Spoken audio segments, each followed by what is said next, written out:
sobre o que é direita e o que é esquerda. Qual a diferença de um para o outro? Como que uma pessoa consegue identificar se ela é de esquerda ou se ela é de direita? E de que lado que um cristão deveria estar? Ó, eu vou começar sendo bem sincero e justo e dizer que eu me considero conservador. Tá. Né? Aliás, eu me descobri conservador depois de passar por todas essas experiências na universidade e tal. Então eu vou dar uma definição o máximo de imparcialidade, mas Tá. é um conservador falando. Eu vou usar até algumas definições do Norberto Bobbio, que é um autor italiano de esquerda, e a definição dele de esquerda e direita eu acho que tem a ver.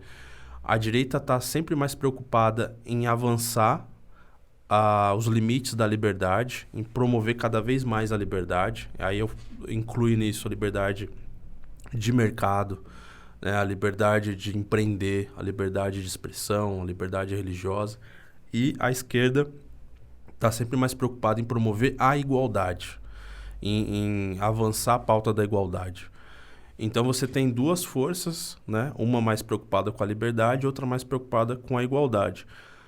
No interior da democracia, essa tensão sempre vai existir. Então tem autores como, por exemplo, Alex de Tocqueville, que ele já dizia, né, quando ele escreveu o livro A Democracia na América, isso lá no século XVI, se eu não me engano, ele já dizia que um dos problemas da democracia é que sempre vai haver a tensão entre igualdade e liberdade, e que em algum momento existe uma polarização, digamos assim, dessas forças, porque são forças com visões de mundo muito diferentes. Então, e não é só uma visão de mundo, é uma cosmovisão, uma visão completa de mundo. Por que eu digo isso? Porque, por exemplo, quando você vai avaliar os autores da esquerda, vamos falar do mais importante deles logo, que é o Marx. O Marx ele deixou uma visão de mundo completa. Então, assim, o Marx era um filósofo completo. Ele era um filósofo, assim, que ele se deparou com as principais questões e tentou respondê-las. Então ele traz uma visão que é o núcleo do pensamento de esquerda, que é o materialismo, né? Que ele aprendeu lá com Hegel, com os hegelianos da época e tal, que é a ideia de que o mundo, na verdade, Douglas, na visão do Marx, é matéria e movimento. Então nós estamos aqui produzindo ideias, cultura e tal, discutindo opiniões, mas no fundo é tudo matéria e movimento. Então, assim, a gente vai morrer um dia, estamos aqui trabalhando, produzindo bens materiais também. Nós somos explorados, não sei, ele nunca definiu muito bem como se dá essa exploração,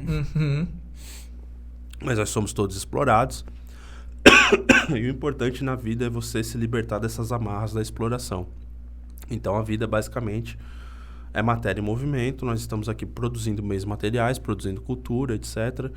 Não existe Deus, né? Pro Marx não existe Deus. Na verdade, Deus e a religião são uma ficção que é usada para envenenar a classe trabalhadora e alienar a classe trabalhadora da realidade, impedir que a classe trabalhadora tome consciência da sua opressão. E o papel, a tarefa do revolucionário é de libertar a classe trabalhadora dessas fontes de opressão e de alienação. Então você tem desde autores marxistas que vão se ocupar com a questão da restauração da cultura ou reconstrução da cultura, marxistas que vão se ocupar com a questão da sexualidade, que vão se ocupar com a questão da família, com a questão da educação.